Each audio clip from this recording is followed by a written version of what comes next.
Bienvenidos, esto es Zona Franca, yo soy Daniel Pacheco, gracias por acompañarnos esta noche.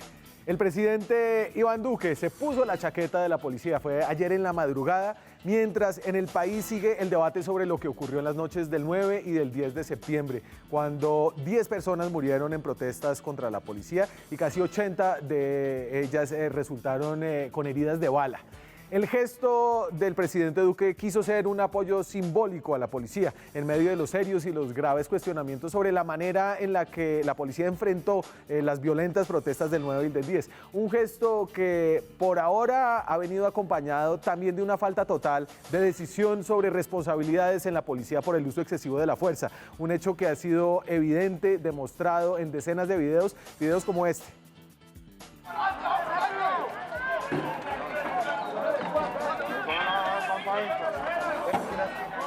Ay, marica, están dando...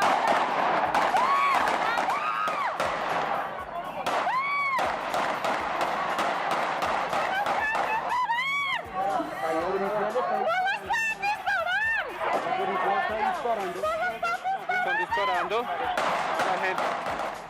A pesar de que hubo un exceso de fuerza criminal de parte de la policía, es evidente que ni en el gobierno, ni desde el presidente o el ministro de Defensa, ni la policía están por ahora interesados en encontrar a los responsables de esos excesos. En cambio, sí han montado una campaña para que pongamos el foco en los vándalos, como los llaman ellos, personas que supuestamente estuvieron involucradas en la reacción violenta en contra de los CAIs en Bogotá y que además de muchos daños materiales, cientos de policías heridos, no causaron ni una muerte. Mientras tanto, hoy supimos que al menos uno de los dos policías involucrados en la muerte a golpes del señor Javier Ordóñez, la muerte que originó todas estas protestas, está prófugo. Un policía prófugo de la policía. Finjan ustedes sorpresa. La policía no encontró a los policías acusados de homicidio. Mientras tanto, ningún comandante de la Policía Metropolitana de Bogotá ha sido llamado a responder por los excesos de sus hombres y mujeres en las noches del 9 y del 10. Lo que pasó en Bogotá sigue pidiendo una explicación. Miren, es que durante todas las protestas del paro nacional no hubo ni un herido con arma de fuego. En cambio, en esta explosión violenta de septiembre, es claro que la gente salió a protestar en otra tónica, con violencia y con rabia, con la intención explícita de dañar las estaciones de policía y a los uniformados que se encontrara en su camino. Eso no se puede negar. Sin embargo, el argumento del gobierno, el que ha liderado el comisionado de paz o de guerra, como le dicen el señor Miguel Ceballos, de que se trató de un movimiento infiltrado por la guerrilla, hasta ahora me parece a mí carece totalmente de sustento y de sentido. En cuanto al sustento, empecemos por ahí. Lo que se parece a una evidencia, lo que más se parece a una evidencia de infiltración del ELN que ellos han mostrado es esta cuenta asociada al ELN, supuestamente una cuenta que tienen, sorpréndase, apenas 2.000 seguidores. Dicen ellos que esa cuenta orientó las protestas violentas del 9 y del 10 de septiembre y no es claro cómo una sola cuenta sin mayor influencia logró esa proeza. Nosotros hoy revisamos lo que se trinó el 9 de septiembre, la noche de las protestas, y este trino es lo más cercano a una orientación explícita hacia la violencia. Un trino que además, ahí se ve, nadie replicó. El resto de los trinos de esa cuenta es de retrinos, retweets de políticos de oposición, videos de abuso policial de ese día.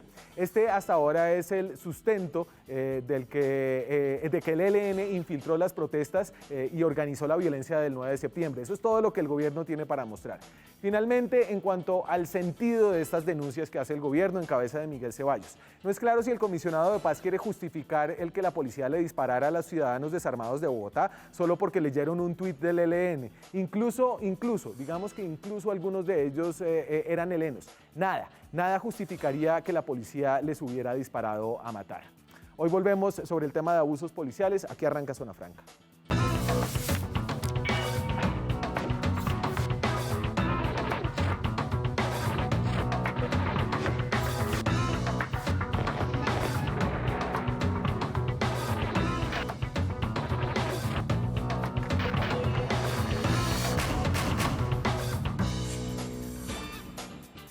Volvemos con este tema esta noche, lo hemos tratado varias veces durante esta semana, la semana pasada. Nos acompaña esta noche para este diálogo un político bogotano, el representante con la mayor votación aquí en Bogotá, el señor Eduard Rodríguez del Centro Democrático. Eduard, ¿qué tal? Buenas noches. Daniel, buenas noches, un saludo para usted, para todos los que nos ven y bueno, muy importante reflexionar sobre este tema y analizarlo. Un analista de temas de seguridad y de política criminal también nos acompaña esta noche. Jerónimo Castillo es investigador de la Fundación Ideas para la Paz, dirige dentro de la Fundación el área de seguridad y política criminal, fue director de política criminal en el Ministerio del Interior hace algunos años, también trabajó en la Cámara de Comercio, en el sector privado. Jerónimo, un gusto volver a tenerlo por acá. Buenas noches, Daniel. Buenas noches, Eduardo. Venga, Jerónimo, déjeme, arranco con usted. Yo me imagino que desde un punto de vista de seguridad de política criminal lo que pasó el 9 y el 10 sigue siendo un poco sorprendente, ¿no? El nivel de violencia con el que salió la gente, el nivel de violencia con la que la policía respondió a las protestas, un poquito con más distancia y sin meternos todavía en el debate político. ¿Qué ideas tiene usted de arranque? No, mire, yo creo que ahí vimos, yo creo que hemos visto, sí, vimos una escena digamos, vimos unas escenas de mucha violencia, donde la policía además tiene unas acciones, o un grupo de policías tienen unas acciones, digamos, contra los ciudadanos usando armas de fuego, o sea, violando todos los protocolos habidos y por haber. Vemos también ciudadanos agrediendo drásticamente a los policías, o sea, vemos un campo de batalla que hemos visto en el pasado. Yo creo que, digamos, en noviembre del año pasado, cuando se decreta el toque de queda, nosotros también vimos ya aproximaciones a esos campos de batalla. En febrero también tuvimos una crisis, no de estos niveles, porque indudablemente este nivel va escalando. Yo creo que esto es una cosa progresiva, también porque muchas de las discusiones alrededor de la protesta social se han puesto en esos términos de oposición entre la ciudadanía y el Estado, y particularmente entre la ciudadanía y la policía, que creo que ese es el error también en la forma como estamos abordando esta discusión, porque aparte de lo que usted menciona del ELN, un poco aquí la cosa es, o usted está con la policía, y cuando está con la policía es un buen ciudadano, o si usted no está con la policía, entonces se convierte inmediatamente en un vándalo. Yo creo que eso es la mejor fórmula para tener un buen desastre en los próximos meses que se nos vienen encima, con una protesta social y con unas demandas sociales que están creciendo. Sí. Ese es un poco como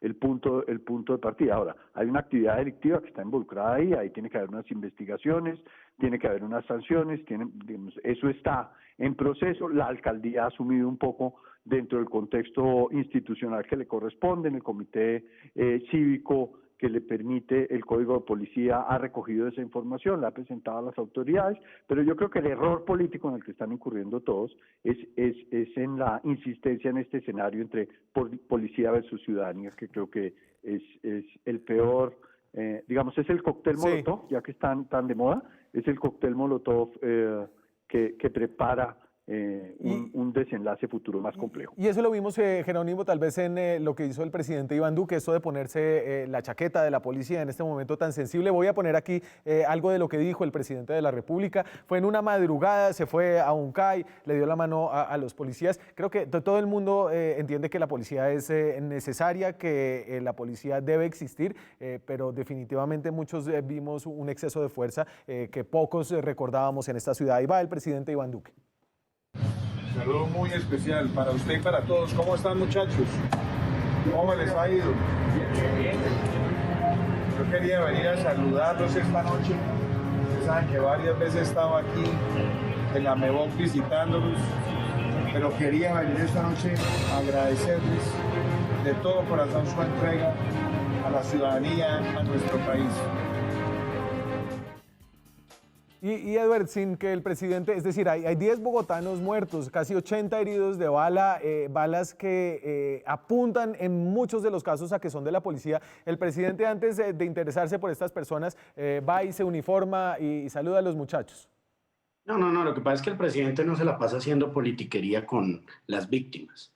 El presidente claramente ha estado en contacto con las víctimas, digamos que no llevando cámaras. Es que eso me parece muy mezquino, que uno esté llevando cámaras y que yo estoy con las víctimas. No, uno si está realmente institucionalmente y de corazón. Y por supuesto, también hay que enviar un mensaje de respaldo institucional a los buenos policías, que son la mayoría, que sufren y que detrás de cada uniforme hay que recordar que siempre hay un ser humano. De tal manera que primero lo que hay que hacer es rechazar cualquier acto de violencia, y por eso lo primero que salimos a hacer fue rechazar que se judicialice a aquellos que asesinaron a Javier. Eso no se puede permitir en una democracia. Pero Y ya hay se que les llamar voló las cosas uno. por su nombre. Yo fui de los primeros que llamé eso un asesinato, un homicidio. Y hoy están siendo judicializados por eso. Lo segundo Y los es otros 10, que Eduard, ¿cómo los llamaría? no, lo mismo, yo creo que hay que hacer lo mismo. Yo creo que hay que investigar, y yo estoy de acuerdo con Jerónimo en un tema, y es que el Estado de Derecho y las investigaciones, caiga el que caiga, tienen que profundizarse. Pero yo sí quiero aclarar una cosa es vandalismo y otra cosa es protesta social.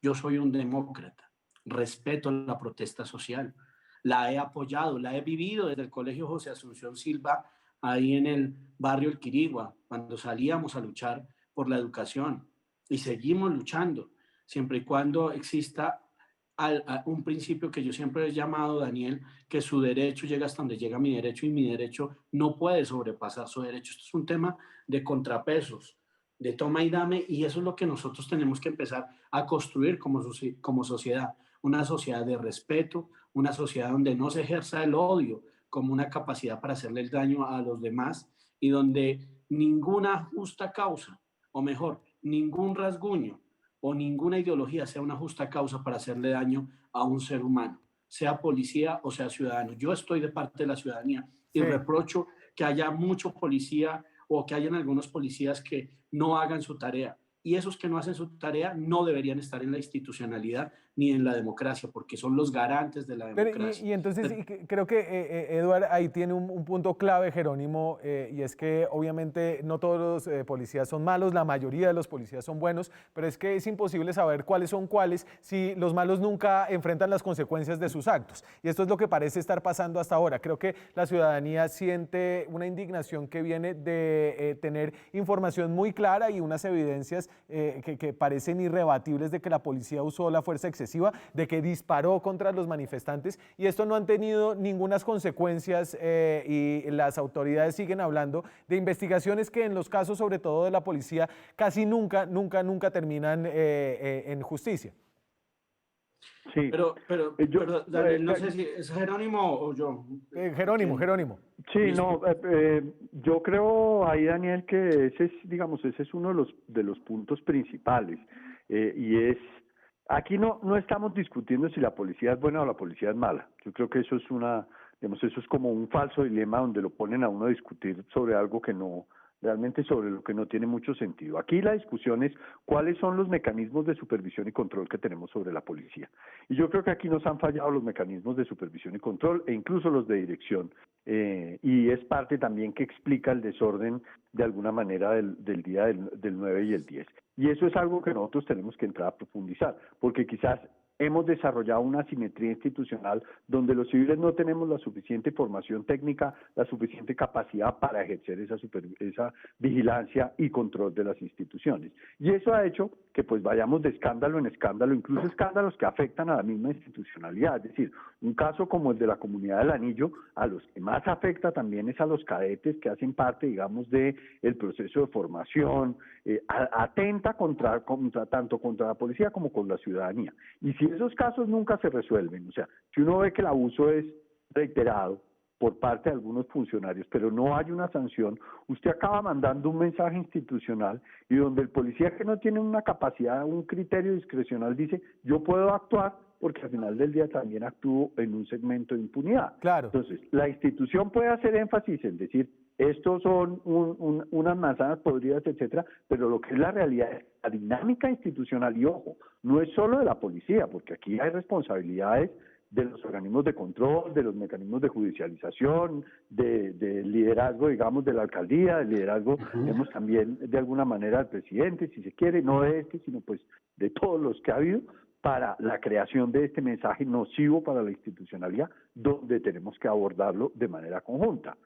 Y por eso, pues digamos, hay unos mecanismos legales que uno tendría que empezar a desarrollar en eso. En ese sentido quiero poner lo que ha dicho el ministro de Defensa, el señor Carlos Holmes Trujillo, eso ya tiene un par de días, pero es acerca de estas investigaciones y de cómo el gobierno ha decidido enfrentar lo que pasó esas 2 noches que dejan cerca de 10 personas muertas y más de 70 heridas. ¿Cómo enfrenta esas investigaciones de frente a la policía? Es de una tremenda irresponsabilidad señalar ante la opinión pública autorías individuales en casos de homicidio o de heridos como un hecho probado judicialmente. Eso es lo que he dicho. Cuando eso solo lo puede determinar la Fiscalía General de la Nación y los jueces de la República. Edward, yo creo que usted ha visto los videos, ¿cierto? Vio el que puso Semana. Nosotros hicimos un análisis acerca de lo que pasó en Suba Rincón. ¿A usted le queda alguna duda de que al menos varias de esas personas murieron por balas de la policía? Hay que investigar y espero que se investigue lo más pronto posible. O sea, mire, hay que ponerlo claro. Yo no puedo sacar y decir este es bueno, este es malo. Para eso existe un Estado social de derecho, Daniel. Un Estado social de derecho. No, pero solo le digo, usted vio los videos. Yo no le digo que haga una... Me dolieron. Y no es solamente ver eso, es que eso no puede ocurrir en una democracia. No puede ocurrir que se volteen las chaquetas. No puede ocurrir que, por ejemplo, disparen o tengan 2 pistolas. Eso no puede ocurrir. Eso tiene que investigarse y judicializar al que lo haga. ¿Para qué? Ahí sí, como dice Jerónimo, para que quede un ejemplo institucional. Esto no puede solamente quedar en que dispararon y que todo se olvida. Pero no solamente el tema de los policías, sino... Perdón, no solamente el tema de la ciudadanía, sino que también hay que investigar y profundizar quiénes están detrás de este vandalismo, quiénes fueron los que fueron a quemar los CAIs. Porque mire, yo quiero ser en esto claro, Daniel. Pero estamos de acuerdo en que hay cosas más importantes, ¿es cierto? Perdón, entonces la vida es más importante en este caso, y yo entiendo que lo del vandalismo es grave, que la manera en la que se protestó... Pero vuelvo a un tema. Es que, a ver, partamos de algo en el que usted y yo nos podemos poner de acuerdo, y espero que con Jerónimo lo mismo. La vida para mí es sagrada. Y ningún rasguño, ningún puño, absolutamente nada justifica, se debe justificar. Y la violencia no se puede justificar con más violencia. Ese es mi análisis, esa es mi humilde opinión. Sí. Y eso es lo que nosotros tenemos que reconstruirnos como sociedad. Estamos de acuerdo. Ahora, Ahí también, mire, Daniel, Sí, métase. Yo puedo estar en orillas políticas distintas a la de Edward, pero también lo voy a defender. Es que Edward no es juez de la República, ¿sí? Ni es fiscal. Edward es representante a la Cámara. Por lo tanto, las labores de juzgamiento de las imágenes no le corresponden a él. Uno ve a un policía disparando, sin lugar a dudas uno ve a un policía disparando, pero no sabemos, uno, es su arma de dotación, es una arma de no dotación, hacia quién está disparando, bajo qué condiciones, en fin. Todo eso nosotros también tenemos que creer desde la opinión pública que tiene que ir a unos mecanismos de judicialización eficientes que aclaren la verdad de lo que sucedió, la verdad procesal de lo que sucedió y impongan las sanciones o exonere la responsabilidad de las personas. Lo que nosotros no podemos hacer, que es lo que siempre yo creo que es un error, es trasladar lo que es de ese ámbito a un debate público simplemente donde nosotros vamos a condenar a la policía, porque realmente aquí nosotros no estamos condenando a ese funcionario de policía que disparó porque es que no tenemos los elementos. Aquí lo que nos tenemos que preguntar, y es la pregunta que uno le debía hacer a Edward, de alguna manera es, ¿usted cree que los mecanismos de control y supervisión que hoy por hoy tiene el Estado están funcionando de manera adecuada? El que está en la Cámara de Representantes. Pero Jerónimo, espérese, Eduardo, déjeme ahí. Jerónimo, a usted, sin hacer yo no los voy a poner de fiscales y a sacar responsabilidades individuales y a decirme, este patrullero debería ser condenado a esto. Pero a usted, Jerónimo, ¿le queda alguna duda de que los muertos de esa noche fueron el resultado de un exceso de la fuerza policial? Yo lo que vi en las imágenes que le digo y que me parece aterrador como ciudadano es ver que un uniformado de la policía dispara contra la ciudadanía. Yo no puedo afirmar. Totalmente de acuerdo. Seguramente. Eso no tiene presentación. No sé si hubo los cinco de los muertos son de la policía y 5 son de los bancos. No lo sé, porque yo creo que eso es una de las cosas que también uno le debía exigir a Edward, que se hicieran unas comisiones realmente para poder investigar esto, porque nosotros como bogotanos necesitamos saber qué fue lo que pasó ahí, cuánto de lo que sucedió ahí fue de verdad. Si es cierta la influencia de las disidencias, el ELN, grupos delincuenciales, grupos de drogas de la ciudad, de la policía. Y ya vamos con esos temas. Ella ya sabía por informes de inteligencia de este tema. Yo creo que también aquí hay que mirar la responsabilidad de la alcaldesa, y no para criticarla como ella hace, no para hacer jugaditas, sino para mirar y tomar el toro por los cachos y generar soluciones y contarle a la ciudadanía la verdad de lo que está sucediendo. ¿Quiénes son los que están interesados en dañar las instituciones democráticas? ¿Quiénes son los que realmente hacen vandalismo? O si por el contrario es toda la ciudadanía que está berraca y tenemos es que replantear absolutamente todo. Vamos con eso. Creo que aquí lo que tenemos es que mirar la causa y no el efecto. La causa es qué está pasando en la ciudadanía en medio de esta pandemia y asumir responsabilidades de lado y lado, que es lo que yo siempre he dicho. Aquí no podemos generar temas individuales, sino institucionales. El efecto por ahora es que hay 10 personas que nunca volverán a sus casas, 10 ciudadanos bogotanos que ese día salieron o a manifestarse o a recoger a alguien y que recibieron impactos de bala por los cuales murieron y sus familiares no van a poder volver a verlos. Vamos a hacer una pequeña pausa y ya regresamos.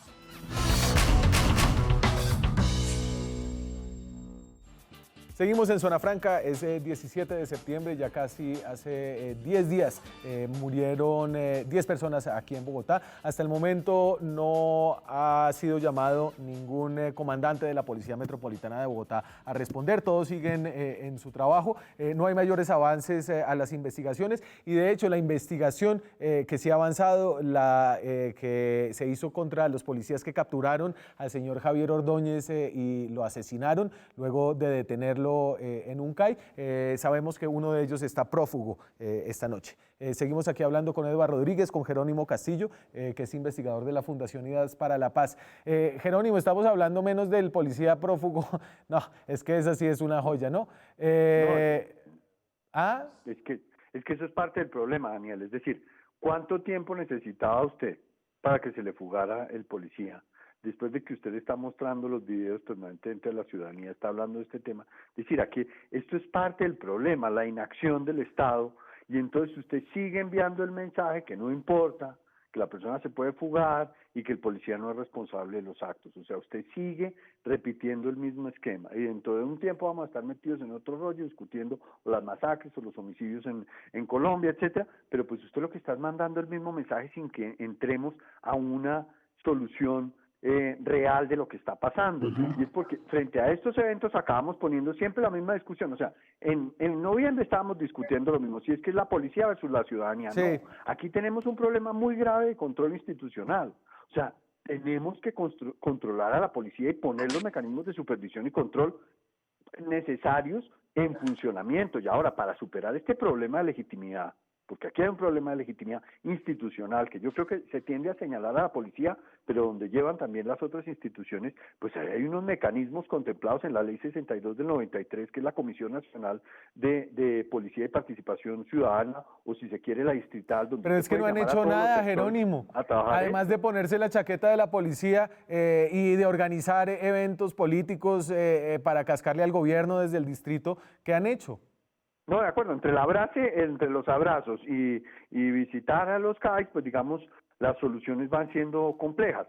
De todas maneras, ellos tuvieron una reunión, yo desconozco digamos, el contenido de esa reunión, pero yo creo que hay los mecanismos institucionales para poderlo hacer y que si no superamos esta crisis de poner además, de criminalizar de alguna manera la protesta social y de no solucionar las demandas sociales de manera previa, porque es que ahí también uno no tiene por qué esperarse a que la demanda social llegue a la calle y se convierta en protesta en la calle para atenderla, porque es que nosotros vamos a enfrentar entonces en cuestión de meses nuevamente a hechos de violencia, y lo que sí está mostrando esto es que cada vez es más agresiva la situación, o sea, del toque de queda en noviembre a la destrucción de CAIs, pues la situación De se acuerdo. va poniendo cada vez más agresiva. Con la pandemia de por medio y para adelante. Eduardo, déjeme preguntarle por este tema de la infiltración de las marchas. El gobierno ha empujado esto.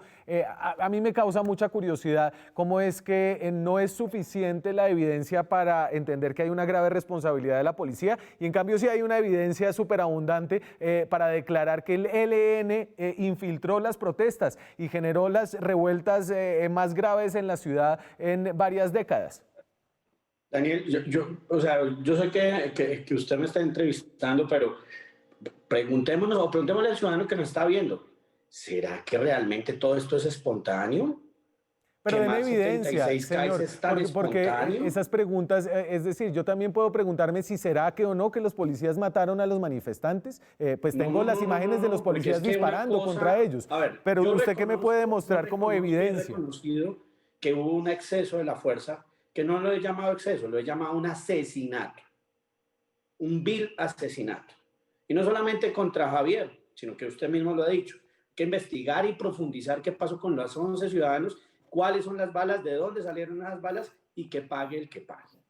Pero aquí no podemos solamente ver una parte de la historia, aquí tenemos que ver toda la historia completa y asumir responsabilidades, que es lo que yo he dicho. Por ejemplo, yo quiero decirles, del 20 de marzo del año pasado, hay una política pública de mejoramiento institucional de la policía. Y le voy a preguntar, ¿dónde se está formando nuestra policía en derechos humanos? ¿Dónde está la profesionalización? Y eso le compete a los gobiernos locales.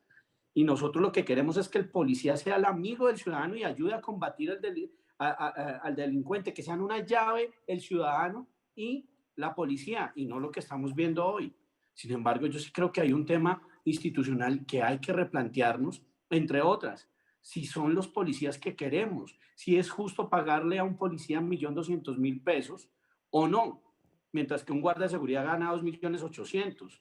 Si está realmente ese policía siendo incentivado a través de mecanismos para que pueda ser mejor y profesionalmente más, que pueda prestarle ese servicio cívico a la ciudadanía. Jerónimo. Yo creo que aquí tenemos que replantearnos ya que Eduardo me hizo el un análisis profundo.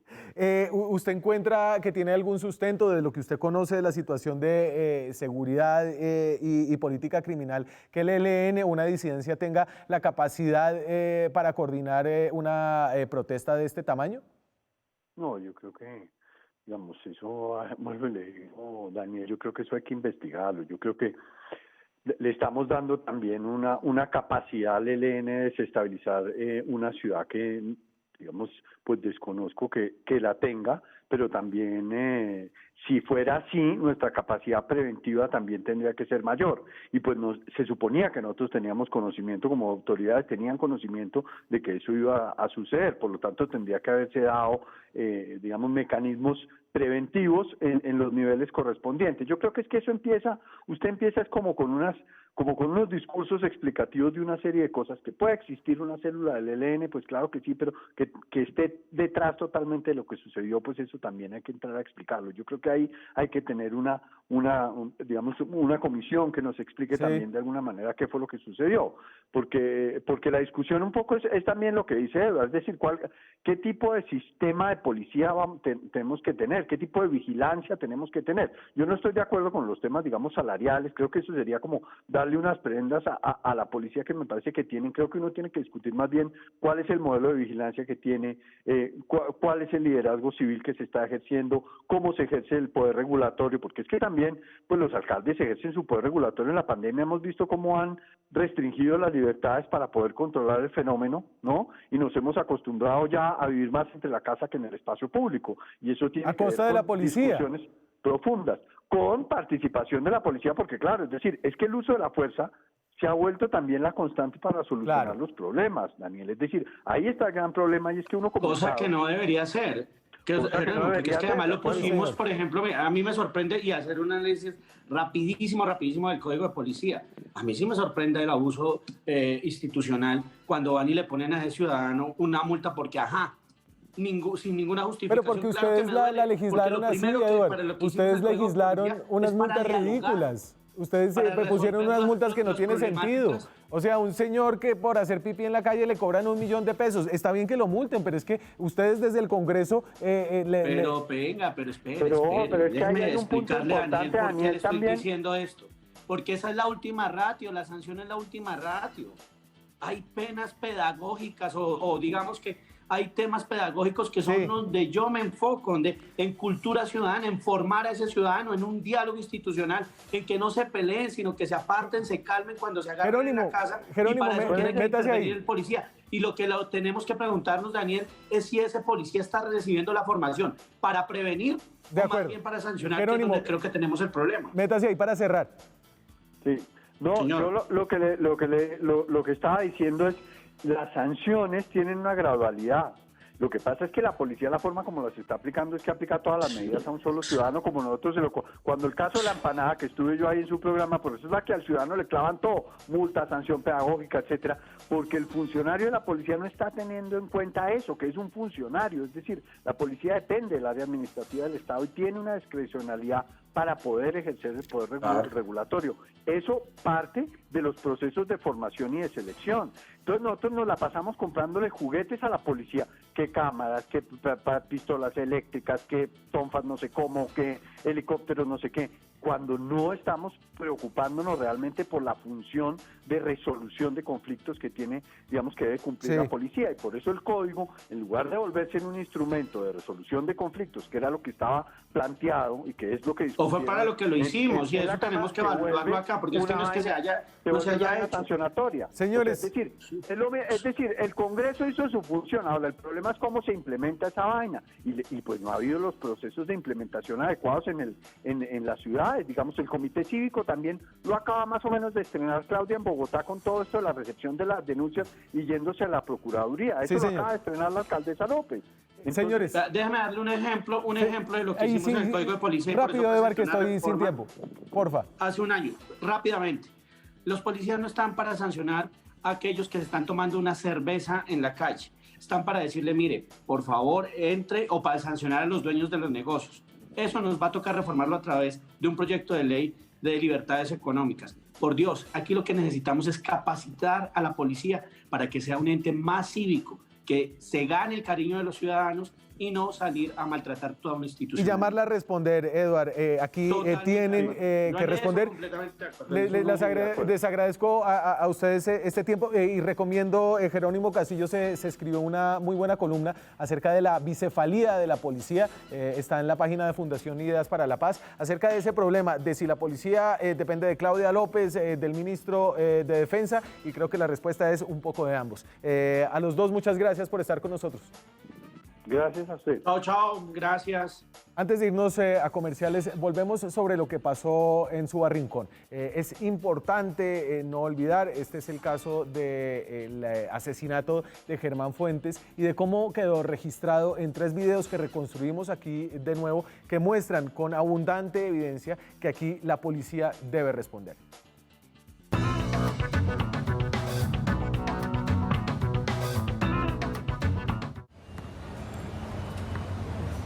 Durante las manifestaciones del 9 de septiembre en contra del abuso policial, uno de los puntos más calientes fue Subarrincón. ¡La policía tortura y asesina! Se sabe que durante la noche murieron en total 3 personas en esta zona de la ciudad.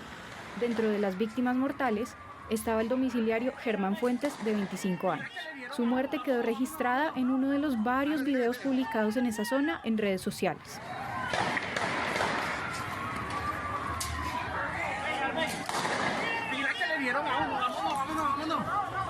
Espere. Los policías acaban de herir a un muchacho. Lo acaban de herir. Esa noche, Fuentes había salido para recoger a su esposa. Al examinar los hechos en 3 videos que captan los mismos momentos de su muerte, existe bastante evidencia de que esta fue ocasionada por los disparos realizados por la policía. Aquí cae Fuentes, al frente del parque, mientras la gente corre de los disparos. Esto queda registrado en este primer video, donde algunos manifestantes arrastran su cuerpo para resguardarlo de las balas. En un segundo video, grabado desde un segundo piso a metros de donde cae Fuentes, se escucha la misma secuencia de disparos. en total 23 en 42 segundos que dura el video. Está pasando acá frente a mi casa, muchachos. Yo les prendí un fuego hasta la moto a la policía. Están disparando. A ver si todos corren. Sí, todos corren.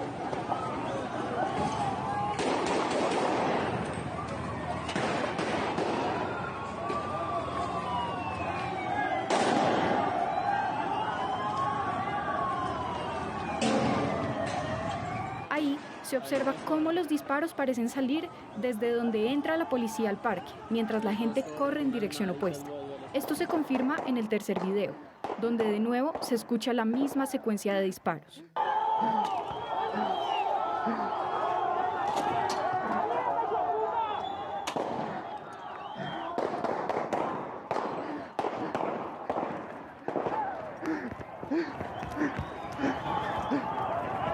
En el centro de la cancha, los manifestantes incendiaron 2 motos de la policía minutos antes de que iniciaran los disparos.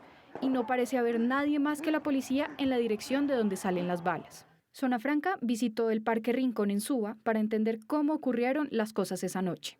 Ana Cecilia Gaitán, la mujer que vive en la casa de enfrente a donde cayó Fuentes, nos mostró 3 impactos de arma de fuego en su hogar. 3 impactos. Uno en el primer piso y 2 en el segundo piso. Esos impactos agregan evidencia de que la policía era el único cuerpo armado que estaba presente desde donde fueron lanzados los disparos.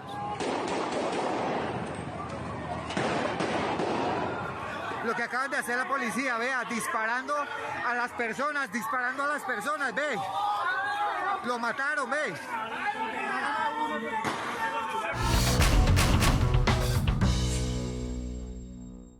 Seguimos aquí en Zona Franca, hablamos de nuevo acerca de cómo han avanzado las investigaciones acerca del abuso policial del 9 y 10 de septiembre.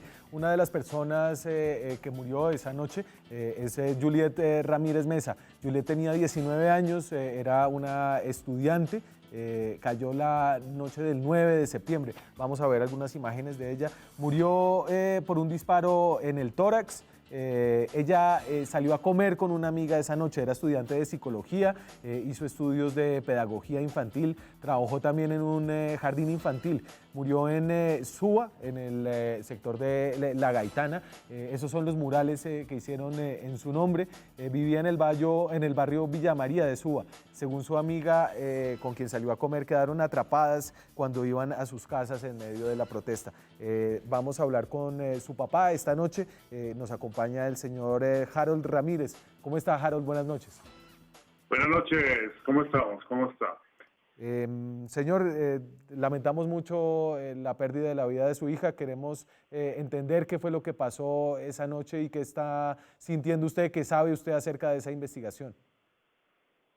Bueno, realmente yo creo que el relato como tal, a no ser que usted desee que lo iniciemos, básicamente sucedió intempestivamente en uno de los permisos de 2 veces al mes que mi niña me pidió para salir con sus amigas de toda la vida, amigas de primaria, de bachillerato y de sus nuevos logros académicos. Tenían una cita para compartir esa noche en la casa de una amiga a 2 barrios de mi barrio y pues en el trayecto cambiaron de ruta porque necesitaban pasar por una tienda Oxxo para comprar un refresco importado, una gaseosa importada y cositas comestibles que les gusta de esa tienda. En el camino, lamentablemente, se vieron encerradas en una manifestación bastante brusca que había contra la policía. Fue casualidad, fue perfectamente el horario, el sitio y los hechos donde no tenía que estar y se presentó, hubo un disparo, cae mi niña y todos los comerciantes pensaban que había caído desmayada porque no había signos de violencia, no había sangre, no había un show mediático y en el andar y venir de la FAM pues todo el mundo la recogió, pero no había evidencia de violencia, digámoslo así. Todos pensaban que era un desmayo y un taxista muy amablemente, como a 2 cuadras, la llevó hasta el CAMI, donde pues llegó sin signos vitales, pero en el video se logra ver que ella fulminantemente fue asesinada en el lugar de los hechos. Y acerca de la responsabilidad de ese homicidio, ¿qué sabe usted? Pues mire, realmente no lo digo yo, lo dicen las pruebas, lo dice la escena, lo dice la distancia, lo dice el ángulo. Yo no soy detective para nada, pero cuando usted hace una entrevista a los comerciantes, porque me di a la tarea como papá dolido, interesado en saber qué había pasado, hago una entrevista y 8, 10 comerciantes que están enfrente y que vieron la situación y que grabaron el video, nos comentan que habían disparos desde el CAI. Eso no lo digo yo, lo dicen los mismos comerciantes. Ya los videos hablan por sí solos, lamentablemente.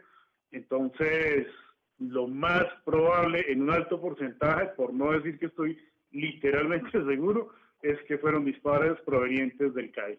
Después de la muerte de su hija, de la muerte de otras 9 personas aquí en Bogotá durante esos días, ha habido un debate político álgido entre la alcaldesa, el evento. No sé si usted estuvo en ese evento de la Plaza de Bolívar. No, señor. Sí fui invitado, pero a destiempo esa invitación me llegó porque el mismo día del funeral de mi hija, el día del entierro, tenía la invitación. Entonces, obviamente, desistí de estar, pues para mí, y con todo respeto para mí, pues ir a posar en una foto sabiendo que tenía el dolor y el duelo con mi hija de ir a su funeral, de enterrarla, y no estar en un show para mí, honestamente. Entonces no asistí a la invitación de la alcaldía, pero la recibí con mucho agrado, pero no era el momento. Yo sentí que no era el momento. Y por el otro lado, entonces, tenemos las imágenes del presidente yendo a visitar al CAI. No sé, quiero saber usted qué está sintiendo acerca de, obviamente, el reclamo de justicia que usted está haciendo, el reclamo de saber la verdad y de tener una respuesta para el crimen que cobró la vida de su hija. Bueno, definitivamente a la puerta de nuestra familia llegó la violencia, tocó la puerta, nos impactó, pero yo venir de pronto a tildar o a juzgar al Estado, a la policía como tal, como institución, a los marchantes en ningún momento. Yo no quiero ahorillarme en ninguno de los sitios políticos, en ninguno. Pienso que venimos en una violencia bastante cruda hace mucho rato. Pienso que eso obviamente es el efecto acción-reacción. Si hay violencia, pues habrá respuesta. Y no tengo resentimiento con la fuerza pública, no lo tengo, debería tenerlo, posiblemente estuviera en otro escenario, estaría odiando y repudio el asesinato, claro que sí, repudio a los que mataron a mi hija y los condeno absolutamente y pienso que tiene que haber justicia, tiene que haber que la pague definitivamente el que la asesinó, si es el Estado quien responde por el que haya hecho el acto, también tiene que responder. Pero acá no quiero tomar juicio ni quiero tomar partido de un lado o del otro. Lo único que sí sé es que las evidencias y todo muestran que lamentablemente fue la institución. Y no tengo nada en contra de la institución, la adoro, la quiero, hice parte de la institución en el ejército y pienso que 4, 5, 10, 15 malandrines no van a deteriorar la imagen de una institución como es la policía, como es el ejército, como es el Estado. Y Harold, ¿y usted qué quiere? Y le pregunto, ¿usted qué quiere? ¿Qué le parece importante? ¿Qué quiere contar acá? No, básicamente ahorita todo mi esfuerzo, todo mi tiempo, y si es necesario sacrificar mi trabajo, lo voy a dedicar definitivamente a esclarecer el hecho y el asesinato de mi hija. Vilmente el asesinato de mi hija. Yo no puedo dejar, ni puedo pasar la página. Puedo perdonar, digamos, de palabra, puedo perdonar. Pero de hecho, yo no voy a pasar la página hasta que no se investigue literalmente qué pasó y que pague y que responda quien tiene que pagar y quien tiene que responder. Y en ese proceso, digamos que las investigaciones alrededor de la responsabilidad de la fuerza pública tienen muchas dificultades. ¿Cómo va ese proceso? ¿Ha encontrado usted alguna dificultad? ¿Le gustaría expresar algo alrededor de esa búsqueda de justicia? Yo lo único que quiero y pido es mucha transparencia.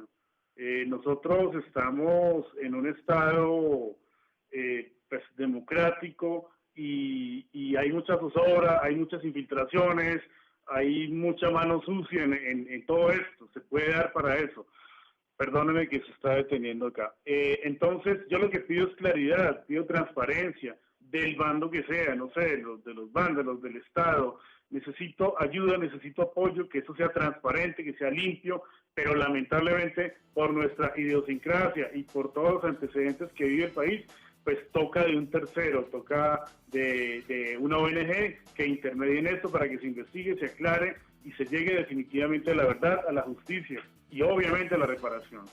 Pues Harold, aquí quedamos a su disposición. Si en algún momento es útil para usted acudir a los medios de comunicación para hablar del caso de Juliet y del avance de esa investigación para que finalmente llegue a un término en el que haya justicia. Yo le agradezco mucho el hablar en estos momentos. Me imagino que no debe ser nada fácil y de nuevo le extiendo un muy sentido pésame.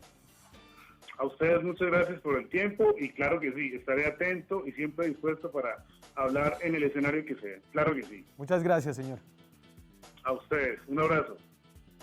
Nosotros vamos a una pausa y volvemos en un par de minutos.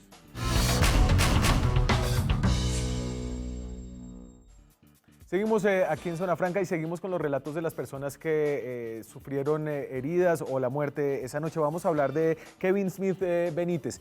Kevin Smith Benítez es uno de los más de 70 heridos por arma de fuego que hubo esa noche. Algo de lo que sorprende de esa noche es como la desproporción en las heridas.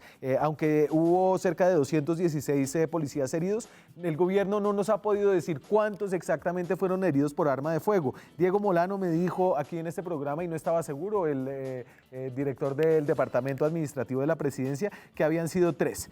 Pero sabemos que 10 personas murieron por heridas de arma de fuego y 75 fueron heridas. Una de esas personas es Kevin Smith Benítez. Pudimos hablar con su mamá para entender qué fue lo que pasó y además tenemos algunos videos acerca de cómo fue herido con un arma de fuego disparada por la policía en el brazo. Veamos primero los videos de cómo es herido el full balazo Juanse, de cómo es herido este joven ya les digo cuántos años tiene.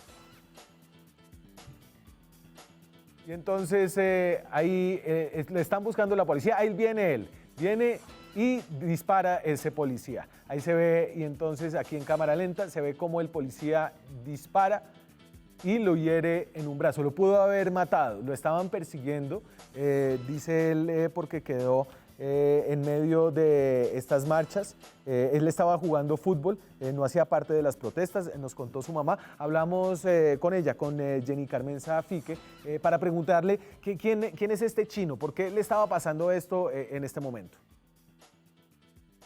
Mi hijo se llama Kevin Smith Benítez Pique. Él tiene 19 años, él terminó de estudiar el año pasado, el bachiller, estaba estudiando en el SENA, pero entonces por lo de la pandemia eso no le dieron el cartón porque él estaba estudiando un curso de alturas para entrar a trabajar y pues para trabajar mientras transcurría un tiempo para poder reunir unos papeles para irse para la Fuerza Aérea. Él se presentaba a la Fuerza Aérea. El otro mes tenía cita, que era cuando ya hacían como reclutamiento. Por eso está rara esa teoría del ELN, por eso le preguntamos a su mamá, a Jenny Carmen Safique, si él era del ELN, ¿era afín a esta guerrilla?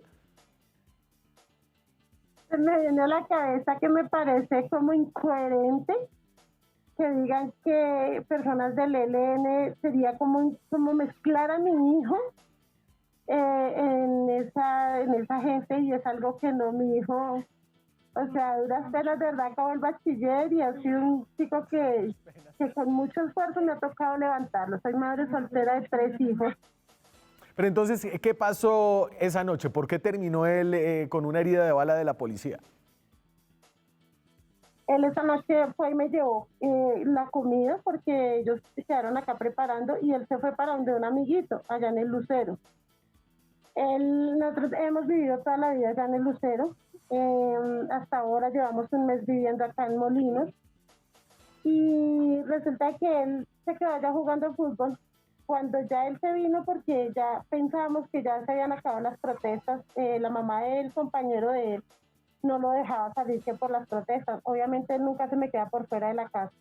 Él se vino con el primo y se metieron ahí por Bochica. por los lados de Molinos, primer sector. Y ahí fue cuando él vio los disturbios y eso, y al ver los disturbios, pues ellos salieron corriendo, como muestran los videos, que él se metió a un parqueadero huyendo de la policía. Y ahí está el video de cómo le dispararon, pero le preguntamos a la mamá, ¿por qué? ¿Cómo? ¿Por qué le dispararon?